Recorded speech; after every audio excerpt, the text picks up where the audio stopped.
So there's this guy named Matt Walsh, all right? He's a real weirdo, and he's mostly known for refereeing Nazi diaper wrestling, kind of like an adult baby fetishist of some kind. And he also hosts a show on the Daily Wire where he doesn't know what racism is or what women are, and he's very, very weird. And he decided to try and go to the DNC, and let's see what happened. Let's dive in. Let's dive into Matt's world, shall we? And I'm gonna speed it up a little bit, so he's gonna be talking a little bit fast because I don't have a whole lot of time, and we got content to go through. So let's go, folks. Who's this Matt Walsh person? Was he trying to proselytize the benefits of adult baby fetishists at the DNC? Who can say? Let's find out. This week, I was deeply honored to attend the Democrat National Convention in Chicago. Now, before I tell you about my experiences, I want to dispel one rumor right away. There are some who assume that I only went to the DNC to shamelessly promote my new film, Am I Racist?, which premieres September 13th. Tickets are on sale now at MI. The answer is yes. He is racist. Racist.com. These people think that the entire thing was one big stunt, that I went to the DNC knowing that the left would get angry and start complaining about it on social media, thereby unwittingly helping me to advertise my film. That the whole point was to generate headlines. I mean, people weren't really complaining that you were there. They were mostly just dunking on you for looking like a dipshit. Lines like this in the Daily Mail. Matt Walsh enrages Democrats by crashing DNC in white dudes for Kamala Harris disguise. An article that includes a lengthy description of the film along with a link to the trailer. That's how some people see this, as some kind of low-rent gimmick to raise awareness about my film, Am I Racist? Tickets on sale now at MIRacist.com. Admittedly, if that was my plan, then we'd have to say that it worked tremendously well. We sold a lot of tickets because of it, and every leftist who complained about my presence at the convention was falling directly into the trap. If there was a trap, but there wasn't, because that was not my plan. I want to be very clear at the outset that I would never dream of doing anything like that. I have too much respect for our glorious democracy to make a mockery of a political convention by using it to promote. To be clear, he also doesn't believe in democracy. A movie. Even a movie like Am I Racist, which premieres September 13th, tickets on sale at MIRacist.com. This whole thing had nothing at all to do with... Again, spoiler alert, he is indeed racist. My film, Am I Racist, premiering September 13th, tickets on sale at MIRacist.com. So now that we've put that to rest, I'd like instead to explain why I really did attend the DNC and what I learned there. Because the honest truth is that I went to the event as part of my ongoing journey of self-discovery. And that's a journey that begins in the movie, but certainly doesn't end there. I wanted to learn how to be a better anti-racist, a better citizen, a better human being. And what better place to do that than a convention with a baby-killing bus right out front? See, this is what I mean when I say, like, Republicans aren't interested in actual, like, facts or conversation. Like, he's as disingenuous as Charlie Kirk. Like, there's no point in platforming or engaging with people like this outside to dunk on them, outside to make it very clear that they are pitifully evil and disgusting people. That's it. You know, like, having him on your show and being cordial with him, no, don't do that. Stop it. Now, I realize, of course, that elephant in the room here, no pun intended, that I am not a popular figure in Democratic circles. I would go so far as to say that many of these people have a negative view of me. But, well, you know, Matt, why would that be? You're such a nice guy. Why would people have a negative view of you, Matt?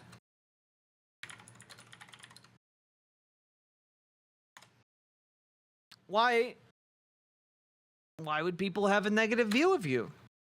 I just, why would people have a negative view of you, Matt Walsh, when you're just such an upstanding individual? You know, why would people disagree with your political stances when they include something like defending someone who was caught with child pornography and who admitted to sexually assaulting his siblings? Why would people consider you a bad person for defending those types of actions, Matt? You know, it's especially weird when Matt Walsh writes, I know I'm opening myself up to serious criticism here, but let me be honest with you. If my own son, God forbid, came to me and admitted to doing what Josh Duggar did, which, to be clear, was molesting his sisters and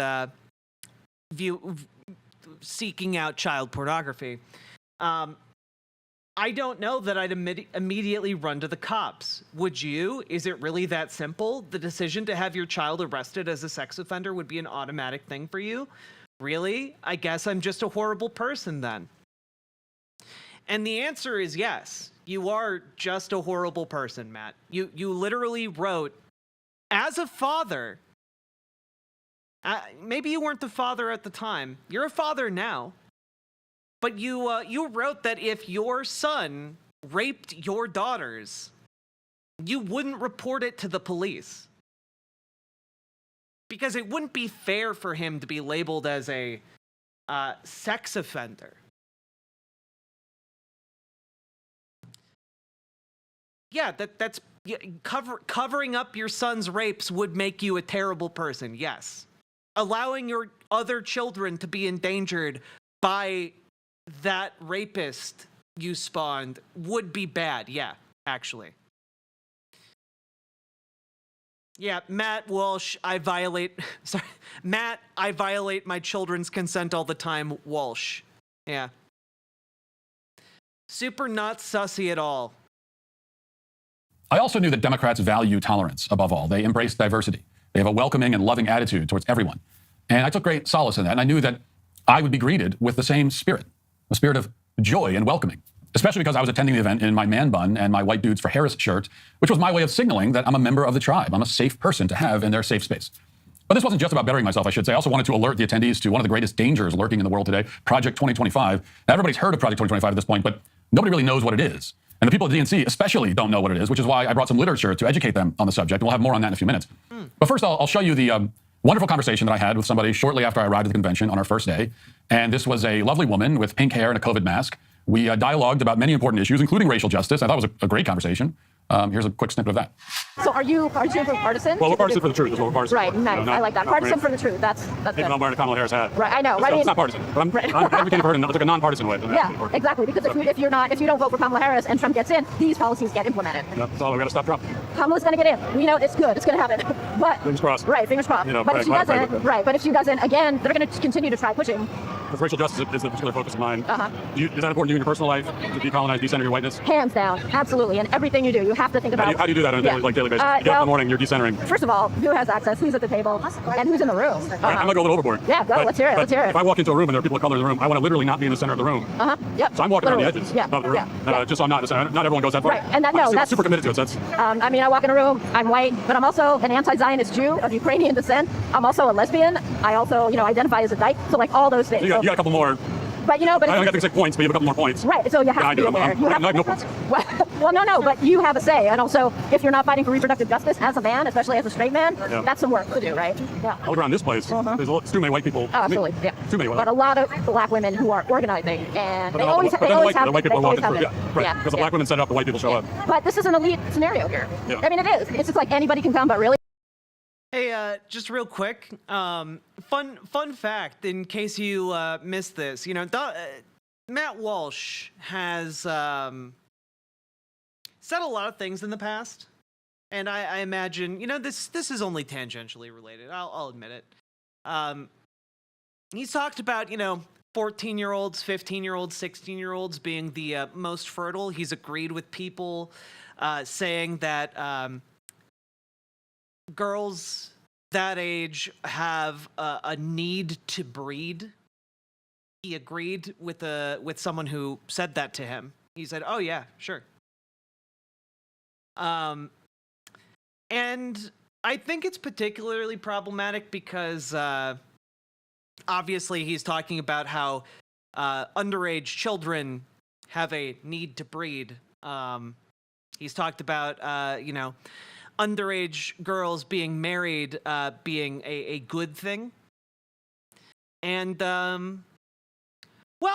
he wrote a blog a while back wherein he attacked the concept of adolescence, writing, "In modern Western society, we've delayed the onset of adulthood, instead inventing a new sort of human, the teenager. The teenager exists in this limbo which we've created. We call it adolescence. Adolescence is a state-of-the-art modern innovation, like crack cocaine and chemical warfare. Adolescence isn't just a product of brain chemistry, it's a product of our expectations. If we expect 23-year-olds to act like they're 13, then we will get just that. For thousands of years, 13-year-olds were expected to act like they're 23, and those expectations were met. And I think when you combine these two different things that he said, you get some pretty horrible conclusions as to what he's arguing for and to what he believes. Just throwing that out there.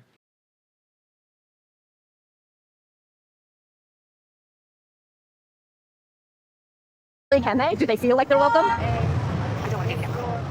Well, it's great talking All right, yeah, you too. Thank you. Thank you. Yeah. We'll do the shake thing. Well, yeah, because with the mask, I don't want to. All right, we'll do that. Yeah, okay. We'll do that. Yeah. All right, take care. Okay, all right. Well, great discussion. We seem to be on the same page.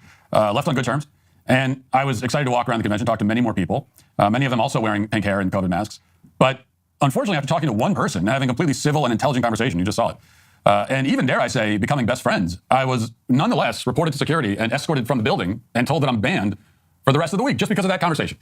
So I've been requested to escort you out and ask you to leave. And in the process, we're going to need your wristbands back as well. Why are they kicking me out? The people running the event is requesting that. So this is an event run by the organization. Because it's a private event and they can deny you entrance for any reason. Like that's why. And they want you out. Well, they didn't give a reason? What's that? They didn't give a reason? They only give me a reason. All right. I was causing a scene. I was being very friendly. I understand. Anything you want to say part of the escort? All right. Cool. Let's go ahead, escort them out. I got the T-shirt for the event. I understand. So, all right. You have to leave the premises. And we also need your wristbands back too. So we're able to come back tomorrow, or is this a one-day thing? I'm going to defund the police until they're calling the police, huh? All right, guys. They're requesting you don't come back for the rest of the week at this location, all right? For the whole week? The whole week. And they didn't say what I did wrong? You don't need to. All right. Because you're good day. Please don't come back.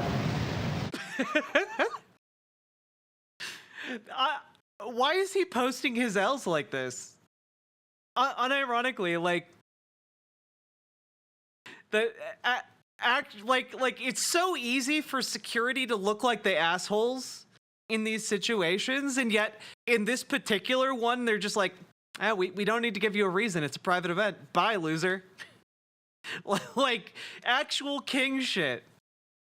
Please don't come back. Have a good day. Please don't come back. What did I do to deserve that treatment? I came to learn, grow as a person and an ally. Instead, I was thrown out into the... You clearly didn't. You know, you literally think 13-year-olds should be treated as adults in all things. So, you know, I think your opinion and your bad faith can be discarded. To the cold? And why did they treat me like that? What did I do wrong? What were they... You're deeply weird and unlikable. That's what you did wrong. You just completely lack the riz, man. Trying to tell me. You know, they said, please don't come back. But I knew that there must be a deeper message. I thought about it, and I realized that don't come back must have meant don't go back to who you were before. Don't become your old self again. You know, they weren't saying don't come back physically to the convention. They were speaking metaphorically, poetically. I realized. So later that night, I did go back. Only this time, I learned a valuable lesson. If you want to be welcomed in left-wing spaces, it's important to not talk to anyone or express any point of view at all at any point. And I knew that everything would be fine if I just walked on the convention floor and blended in with the crowd. In fact, you can see here in the footage that I'm not causing any trouble. I'm just not talking to anyone. I'm not creating a scene. He's just being disingenuous and I guess deciding to film himself trespassing. That's a bold choice. Walking around, sitting, listening, applauding. Everything was fine. Everything was going well. But then as I was venturing around and taking in the sights, I may have accidentally, entirely unintentionally, through no fault of my own, stumbled right into the middle of a CNN interview with Senator Chuck Schumer. Watch. Hey, just as an FYI, if you film yourself doing a crime, you probably shouldn't post it on the internet. You probably shouldn't post evidence of yourself committing a crime, which trespassing is actually a crime. When you get kicked out of an event and they tell you don't come back, and then you come back, you're trespassing. Work with all kinds of people, and she was effective in getting things done. One of the things she pushed, which we succeeded in, was $35 insulin for senior citizens. Now we're going to get it for everybody. What's your response when Trump takes credit of that? Trump takes credit for so many things he doesn't do and gets the blame for a lot of things he does do. He's lost his bearings, as we can see, day by day. Senator Chuck Schumer, I know you've got a lot to do on the convention floor. Thank you for taking the time to talk to us. Great to see you. Anderson, back to you. Okay, well, thanks very much, Scott. I interrupted you. So I know you might see me walking in the direction of the live shot, plodding right through it, staring at the camera, then turning around and walking back in the same direction, then turning around and walking through the shot again for a third time. And you see that, and you think that this was some ridiculous, immature, intentional attempt to photobomb Chuck Schumer. And frankly, I'm offended by the mere suggestion. First of all, I'm in the media. I'm a professional. Okay, I would never photobomb anyone. Second, once again, I'm there to learn. Third, I've never been on the You're not about photobombing. You're about firebombing. Am I right? convention floor before. I didn't know where I was. I was confused. I didn't know where to go. Okay, so that was happening there. Now, regardless, this clip made its way to Twitter, and next thing you know, other people on the convention floor were taking pictures and posting angrily about my presence. A reporter from Bulwark approached and asked if I was Matt Walsh, and he recounts this exchange in an article on the site. Quote, Walsh regularly dons a similar disguise to film gotcha moments for his documentaries lampoon. Oh, by the way, just as an FYI, I wasn't kidding about the firebombing thing.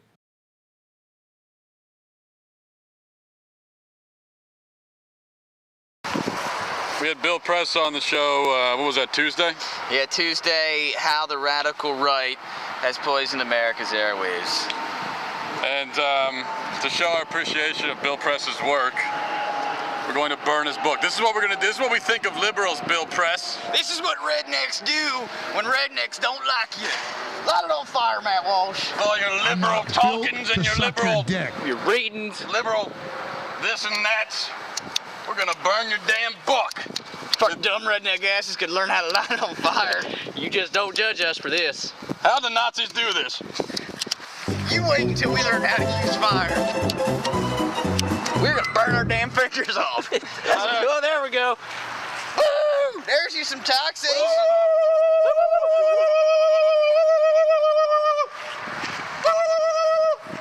The next time you That's right, Bill Press.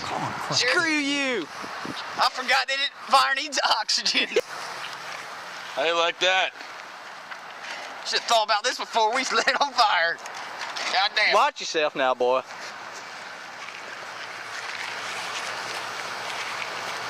It's a beautiful sight. Look at it. Seeing liberal propaganda burn. Look at it. It's beautiful. Smells like dying hippies. Hey now. We'll see who cancels. Intern B, let's throw you in there too. No need to kill the hippies. The good folk. Smells like global warming. Someone get me an environmental activist to burn. You know, just casually talking about burning people alive. Classic comedy, man.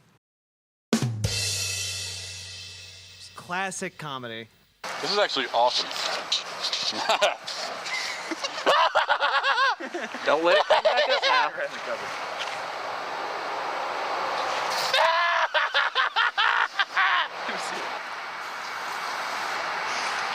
Hey, I guess what Bill Press had to say in this book was rather inflammatory. Whoa. It answered a lot of burning questions. His words of hate really fired me up. Oh.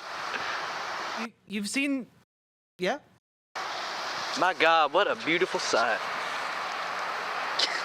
I feel evil. Now someone give me a Koran. Racist, Ain't no sexist, Republican. Burn! These words are virtually interchangeable. Takes a while to burn books. Yeah, it does. It really is surprising. Oh, now. He wants revenge. That's all right. I want to thank Bill Press for a lovely interview, by the way. Very professional.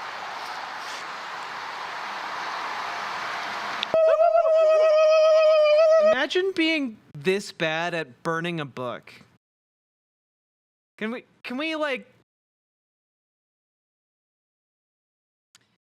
just like take a moment to like appreciate that these people are so incompetent with their hatred that they literally can't figure out how to light a book on fire?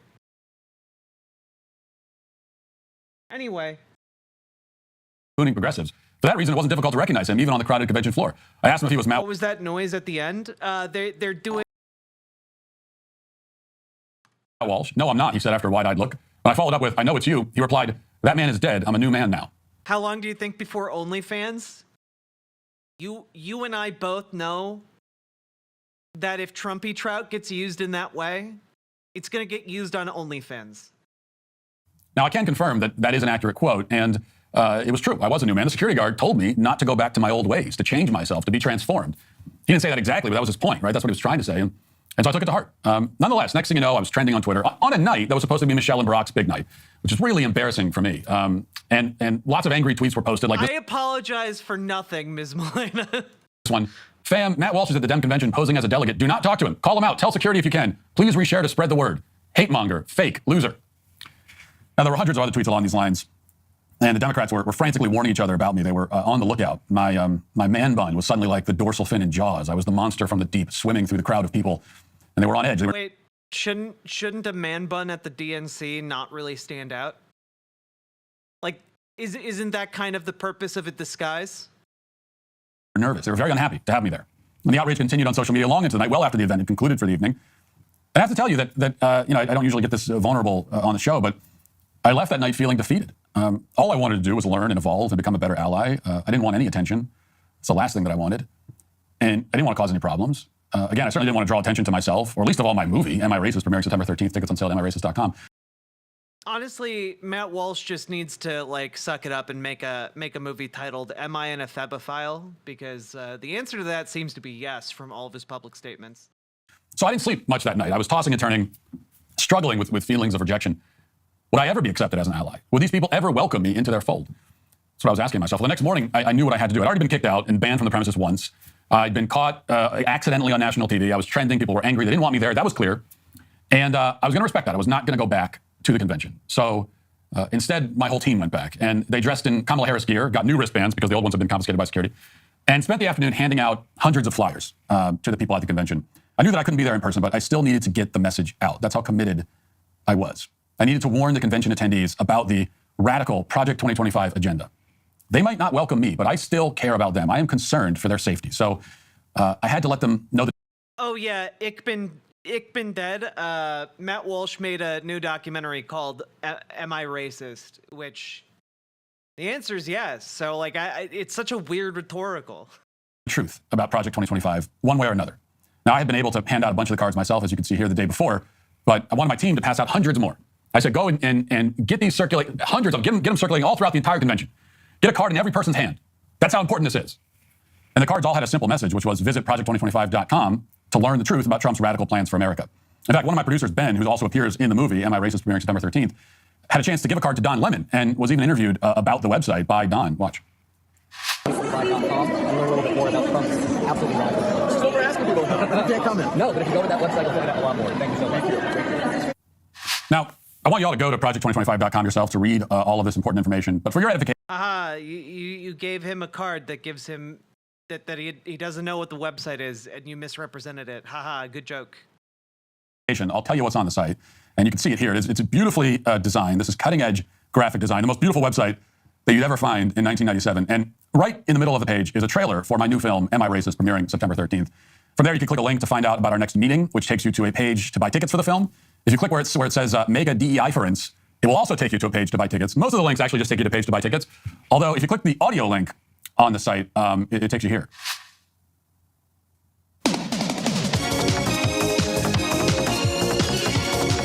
Because I don't know why that's there. Anyway, you get the idea. You know, it's all there, and it all promotes my movie. Wait, Matt Walsh has a black employee? Yeah. And, you know, you might argue that this has nothing to do with Project 2025, but I would disagree, because the best way to fight Project 2025, whatever the hell it is it 2006 again? Yeah, these guys never moved beyond, like, the 1980s. Like, their ideology is still stuck in Reaganite era racism, sexism, homophobia, and bigotry, you know? Is to see my movie, Am I Racist?, premiering September 13th. So my journey at the DNC may have been rough at certain points. There were some speed bumps along the way, as there always is when you're learning. But in the end, I think we all came to understand each other. We grew together. We became better people. And now I know one simple truth, and it's the same truth that everyone at the DNC now knows too, that Am I Racist? Premieres September 13th, and tickets are on sale at amiracist.com or project2025.com. I can't wait to see this movie. and give you guys a review. Hey, YouTube, thanks for listening to the show. If you'd like access to You know, I genuinely thought maybe he might be trying to infiltrate the DNC to like do something like more nefarious, but it was really like, honestly, this is probably the least evil and least vile thing Matt Walsh has done in a long time. He's still a bad person, though, who supports having sex with children and covering up rape and burning books and you know, generally supports any and all kinds of bigotry, because he's, you know, a fascist.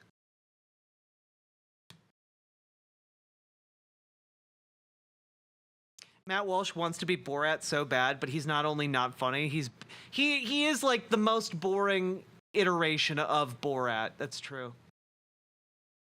Why do they insist on cell phones? Because it's all they have.